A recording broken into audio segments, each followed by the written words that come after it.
It's almost midnight, Watchers. Are you ready to join the Midnight Watchers to talk about their favorite strange and scary movies? Welcome to the episode number 4 of Midnight Watchers, and I am Koji. I'm Quentin. And I'm Jennifer Field. And we once again are on Zoom again. And Quentin, you just shared with us something pretty cool about Zoom. Yeah, I just want to just at least congrats Eric Yuan, who is the CEO of Zoom.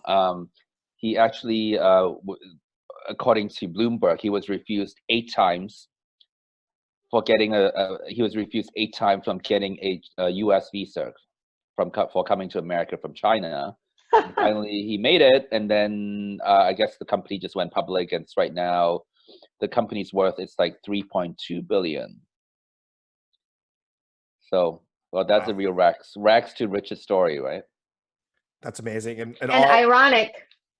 Yeah, no, ironic with Trump calling it the Chinese virus. And during the coronavirus, we're using Zoom like a motherfucker. Yeah, every meeting I have seems to be on Zoom right now, and it's madness. So I'm glad that he's doing well. But Cisco also has another platform, another Cisco platform, which is a video conferencing kind of thing, and that's supposed to be pretty good. WebEx, I think. WebEx. And by the way, we're not getting paid from Zoom, so maybe if Zoom wants to be a sponsor, that'd be really, really awesome. They could come in and sponsor us. But let's get into our episode. Last time we talked about a Serbian film, which was very disturbing. So this time we're going to go to another disturbing movie called Cannibal Holocaust, which I watched on YouTube. And this movie was filmed in 1980. So in 1979, intent on venturing into the vast and unexplored areas of the virgin Amazon rainforest, a small American film crew attempt to make a documentary about the region's indigenous cannibalistic tribes, only to disappear without a trace. As the noted anthropologist Harold Monroe and his team of seasoned guides embark on a rescue mission to locate the missing documentarians in the heart of the green Inferno, fearful tribes that no white has ever seen before will soon start to take an interest in them. Inevitably, as the professor unearths more evidence about the fate of the film crew, by sheer luck, a desperate battle to recover the raw footage that was paid in blood will commence. After all, the world must know that the savage and unspeakable atrocities committed on the riveting, unedited footage. In the end, what has really happened to the overambitious explorers and the shocking final 2 reels. So the director is Ruggero Deodato. God, all these names are super hard. Writers, Gianfranco Clerici, and let's see. Oh, then additional dialogue in Italian, Giorgio Stigani. Stars Robert Kerman, Francesca Sidardi, and Perry Perkernan. And the budget was $100,000. And interesting fact, it made $2 million box office here in the United States. So who wants the budget was $100,000? I didn't know that. Yeah, I read about that. It was $100,000. Yeah, so it did. Wow. So Quentin, why don't you tell us what you thought of the movie? Yeah, so basically I saw the movie quite a while ago, and in fact there's like a genre of Italian horror films somehow came out back in the late 70s and 80s that are just all cannibal films. And apparently no American filmmakers have ever made movies in that genre other than most recently Eli Roth that made the Green Inferno, right, which is sort of like basically an homage to Cannibal Holocaust. And somehow this genre that came out, because this genre split it up from Italian horrors, which is like from Lucio Fulci and Dario Argento, and sort of split off from that kind of giallo kind of thing and became this genre of cannibal movies. And I saw it quite a while ago. I think at the New Art, I would say 10 years ago, and I just recently rewatched it. And I just always thought it was a very beautiful film and a very humane kind of film. That it's just kind of like questions like all these genres of films, whether it's documentary, ethnography, horror film, exploitation film. I just think it's a very intelligent kind of film, and it's also it's not framed. I mean, there are very explicit and sensational footage in the movie, but I don't think it's anything. It's not like done in a very sensationalist kind of way.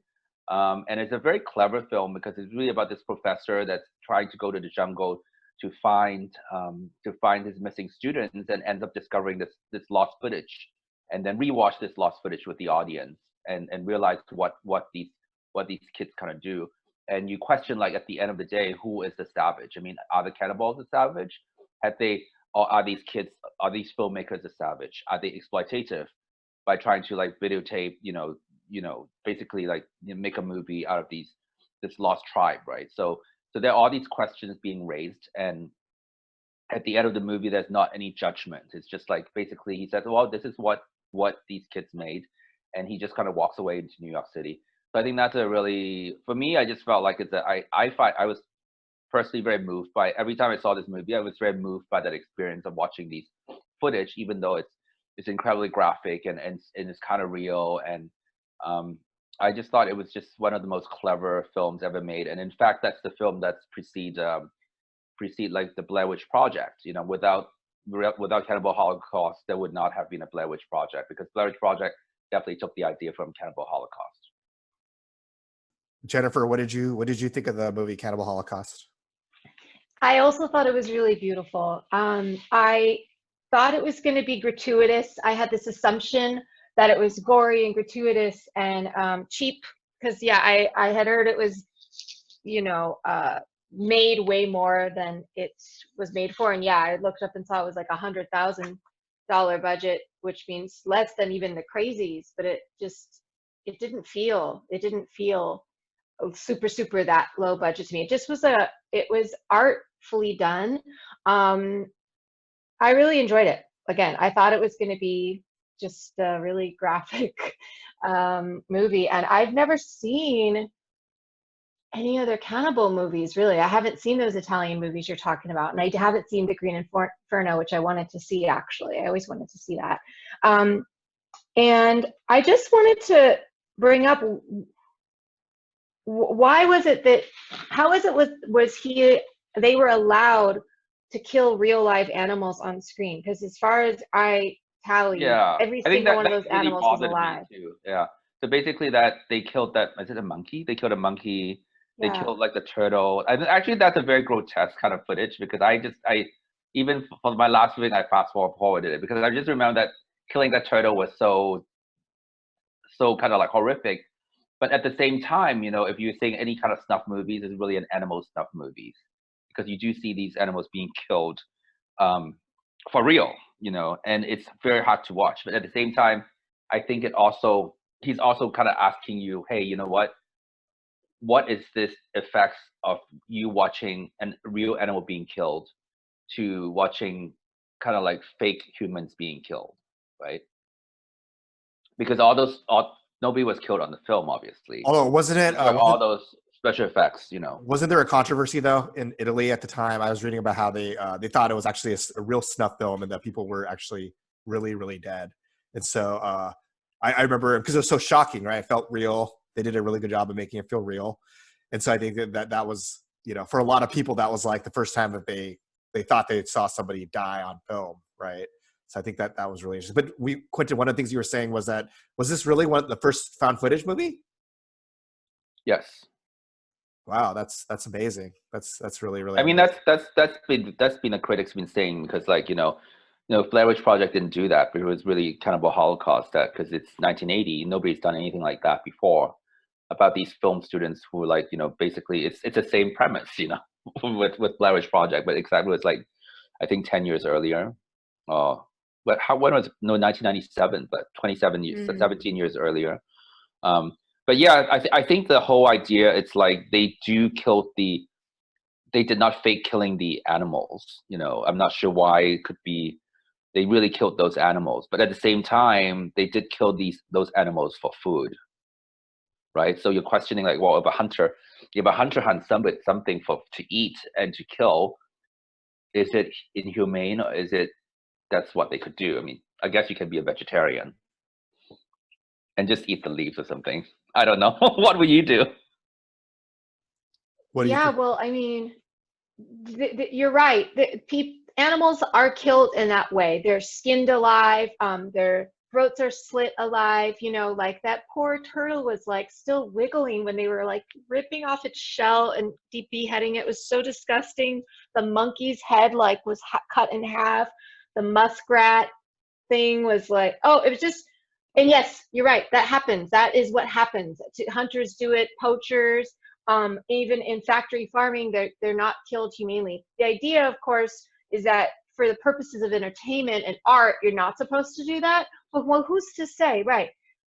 The animal is still suffering and feeling the same pain. And really, the real answer, yeah, is to be a vegetarian or vegan all the way, not even wear leather and wool and even silk. So yeah, but if you really, really care about animals, you need to cut back on your use of animal products. That's right. But yeah, generally speaking, you're not supposed to hurt animals for entertainment and art. But yeah, I think brings up a great point. I mean, they're doing it all the time, and for hunting and for trophy prizes and not just food, right? Although I think it is interesting that on YouTube, in the YouTube version of it, they actually cut out the animal killing part of it. Oh, and they only so you didn't have to watch it. I didn't watch any of it. I saw it earlier. I saw it earlier in another version, and they didn't have any animal killing. But it's really interesting because YouTube, they didn't ban like the vagina and the breasts and the killing of humans, but the killing of animals was like one step too far.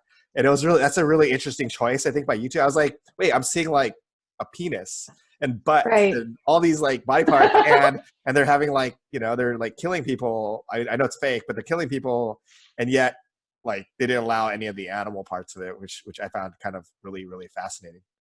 So was there a free version you saw on YouTube, or what was it? Yeah. There's a free full movie version. It's called the director's version, minus the animal killings. So I mean, you see like parts of the animal killings, but you don't see like the graphic part of the animal killings. Like, you don't see Because the version I rewatched was on Amazon Prime. I think I bought it for like $3.99, and everything was in there. So I fast forwarded through, like, I just remember the turtle was very grotesque. Killing that turtle, I was like, oh my God, I can't deal with it. So I just fast forwarded through that little segment. You fast forwarded? Yeah, because I've seen it. I don't need to know. I don't need to see like animal killing porn, right? And it's not a pleasurable pornographic experience. Wait. So let me get this straight. So you could watch children getting raped, but animals is too far. But no, but they were just, it's the idea, right? It's like you didn't see any children getting raped, because That's you wouldn't true. It was just do that idea, anyway. Yeah. It's really like, I mean, that's kind of cinema. I mean, and that's why it's interesting about, this movie is that, they in some way the director, the filmmaker is using, the reality of killing animals to sort of like make those human killings more real, so that you would believe it. And you always think that it's a snuff film because you see that, oh, they killed this animal for real, they must kill these human beings for real, and those kind of like native rituals. But what is most interesting, I think, it's like, the beginning of documentary film, which is like Robert Flaherty's Nanook of the North. I'm not sure if you guys have seen that. So basically, the beginning of documentary cinema is ethnography. So basically, Robert Flaherty is an American filmmaker. It's 1930 something. He went to the North Pole and shot this documentary that exposes the life of these Inuits. So that was basically taken to be this, wow, he's the father of documentary, but he also had a backlash later where they were saying like, well, he sort of like staged some of it. He asked the kid to do this. He asked these people to do this, So again, like coming back from like, this whole the beginning of documentary to this movie, you can just tell the filmmaker is very educated in terms of the genre, because the movie is basically ethnography. It's a fake ethnography. It's like a fake, they're faking this journey to explore this kind of like cannibals culture, and using like native actors and everything. But at the same time, they're really questioning, well, what is considered horror film, what is considered exploitation cinema, and what is considered documentary, and what is considered ethnography, and who is being exploitative, and what, the way that you look at this movie. What do you think about that, Jennifer? I'd never seen a movie like this before. You're right. It's kind of like at the crossroads of found footage, sort of satirizing or giving a perspective on ethnography and documentary filmmaking. I mean, that's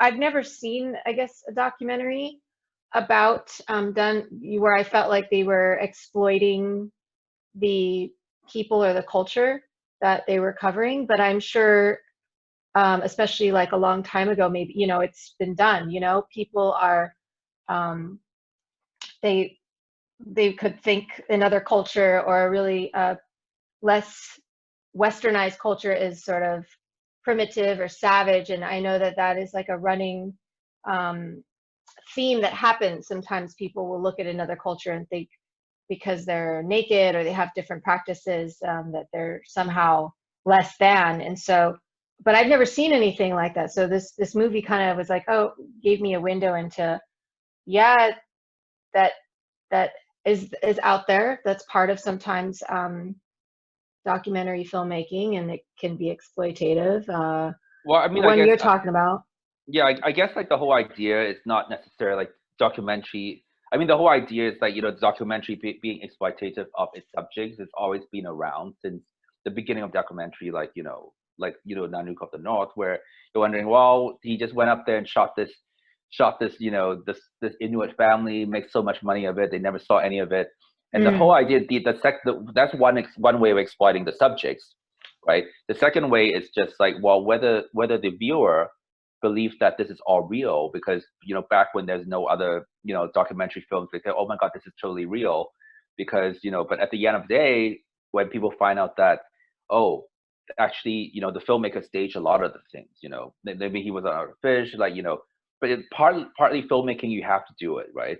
So it's the viewer being exploited by cheating, thinking that, oh, whatever that's presented on the screen is truth and it's documentary, but actually a lot of it is staged. So there's this Yeah, level of exploitation, you know, I wouldn't necessarily exploitation, but it's just like the truthfulness of it, it's kind of like playing with this truthfulness of the audience, playing with the audience, or manipulating the audience. Manipulation is what I'm saying, and manipulating the subjects of this documentary to for personal gain. and that's one of the things that really really bothered me about the movie was just I hated those documentarians so much. They're just so over, like they were so crazy. They're burning the village and stuff, and they raped that young girl or whatever. And I just wish like I was just wondering the other. I mean, after I watched it, I was like, what if they were nicer? How would I have felt different than about this movie? But I get why they couldn't have been that way. But they were just so like unpleasant. Even that one woman who was like okay with I mean, she was like trying to fight back against everything. She was still like kind of complicit in everything. So I don't know. Like I kind of wanted to feel sorry for them a little bit, but I didn't feel sorry at all for them. And I guess that to me that took away from the story a little bit because I just wanted to feel for somebody, but I didn't feel for anybody. And I guess that was the whole point, I'm sure, from the filmmaker. And I get that, but I just wish that they were a little bit more likable. Any of It, those. it's I guess the setup is that at first you just thought, oh wow, these kind of young American students that go on filming something, they have to be the good guys, right? So that's why the reversal comes when you actually watch the footage. You realize, oh, actually they have been doing all this kind of shit and they're burning the village, so they are the bad guys. And even though they were, because there was this reference to them making this thing about Cambodia, or like something about like they actually kind of manipulated some of the situation to get people killed to be filmed. Did you remember that? Like the early, like they did another documentary before the cannibal stuff.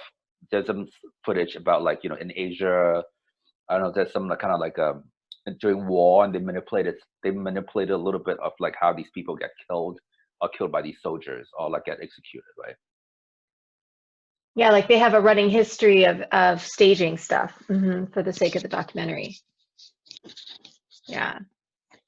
And it's kind of like reality TV, right? Where it's just, I mean, it's we want to believe it's real, but that's what a lot of documentaries they try to trick us into. Like, I mean, like I think the belief for a lot of people about documentaries is that these people go to a place and they just turn it on, like you're saying, Quentin, like they turn on the video camera and let it run, and they just film for a really long time, and then they get a story. But in reality, just like reality TV, it's like you're not going to go up there and spend all that time and not without trying to make the footage that you want, create the storylines that you want.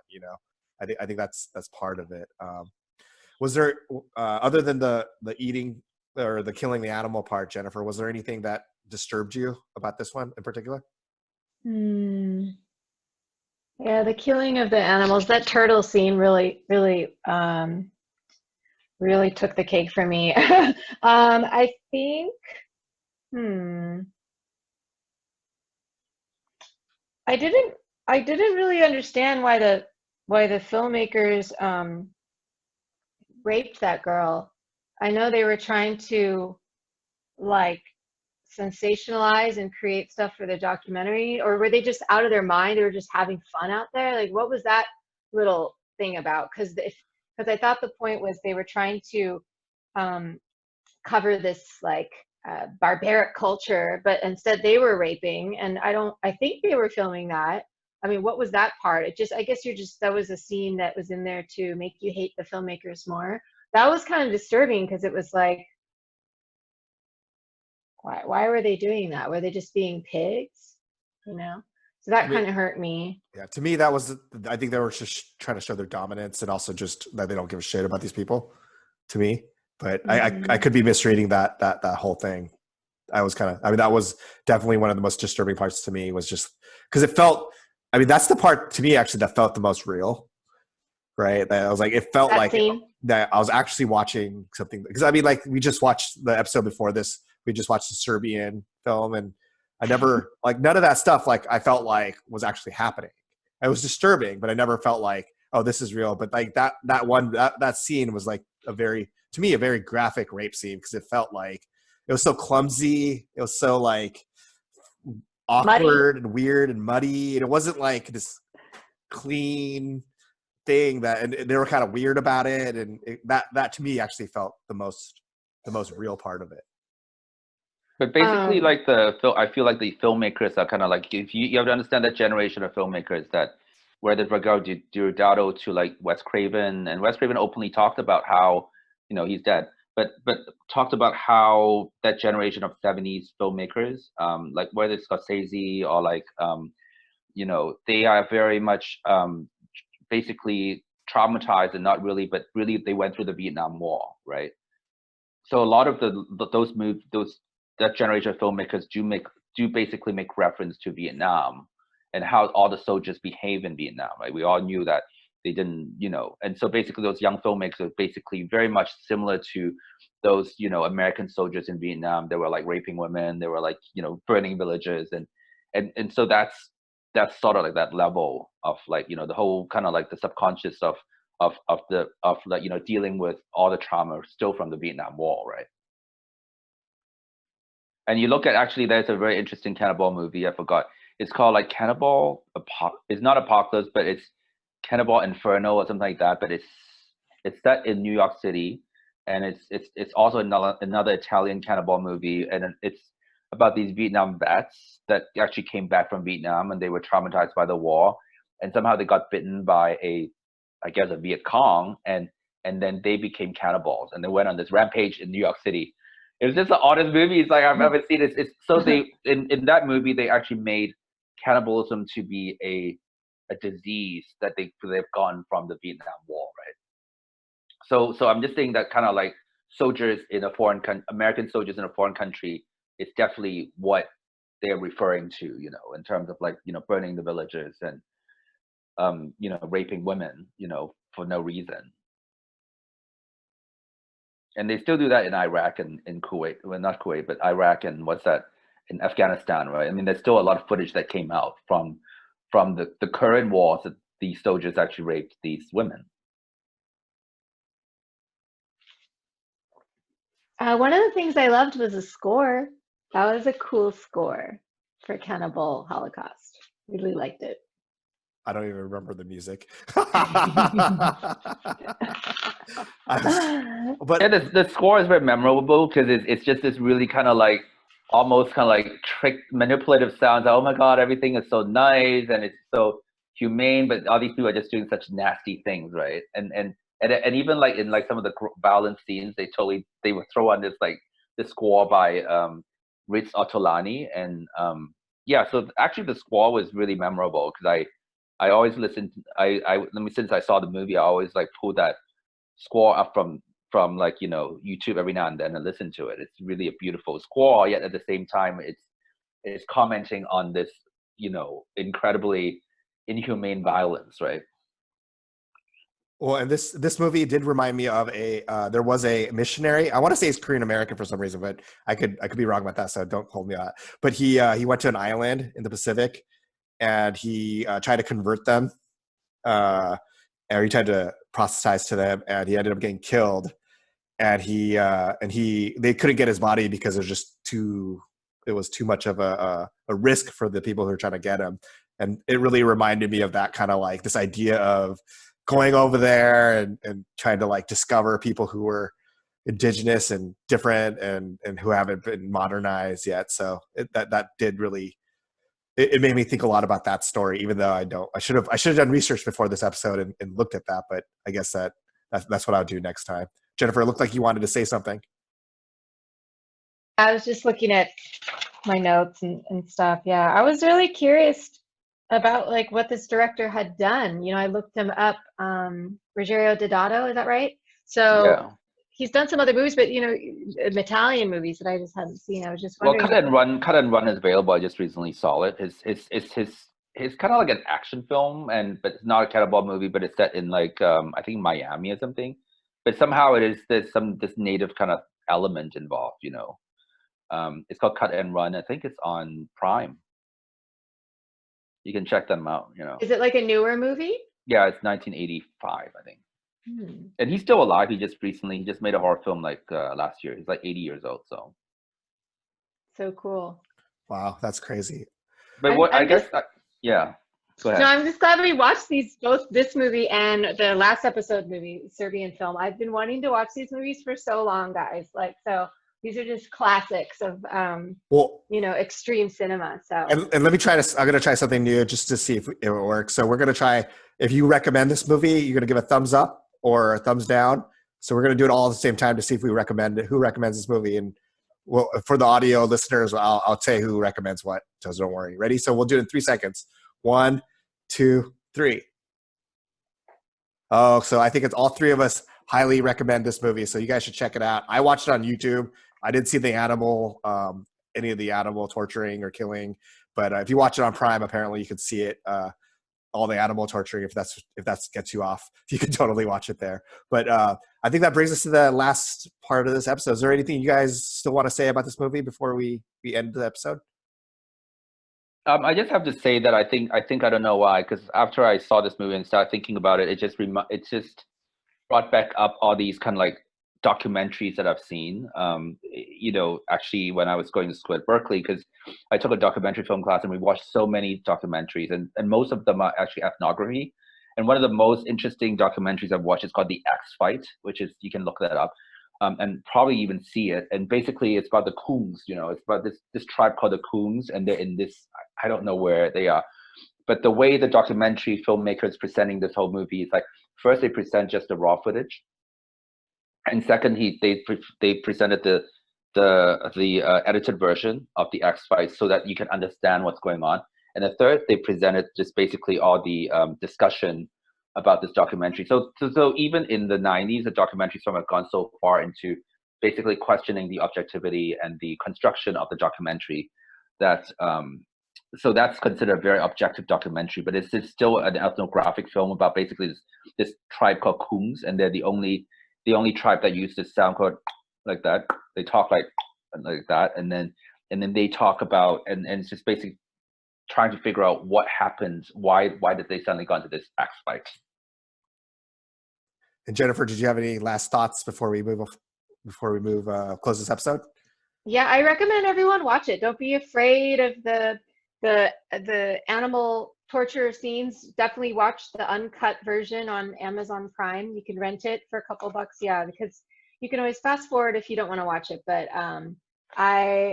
it's just like, ballsy filmmaking. I've never seen anything like that before. So definitely worth watching for only adults, of course. I don't even think maybe a teenager could watch it, but teenagers would probably like it. So thank you guys. Thank you so much for listening or watching this episode.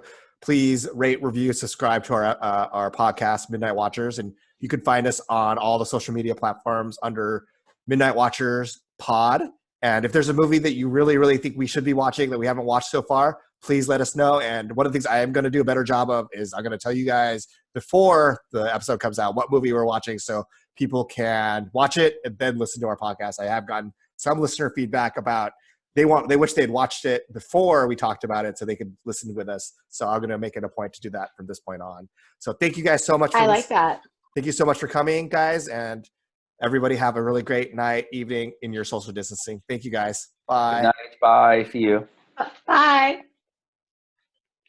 Great.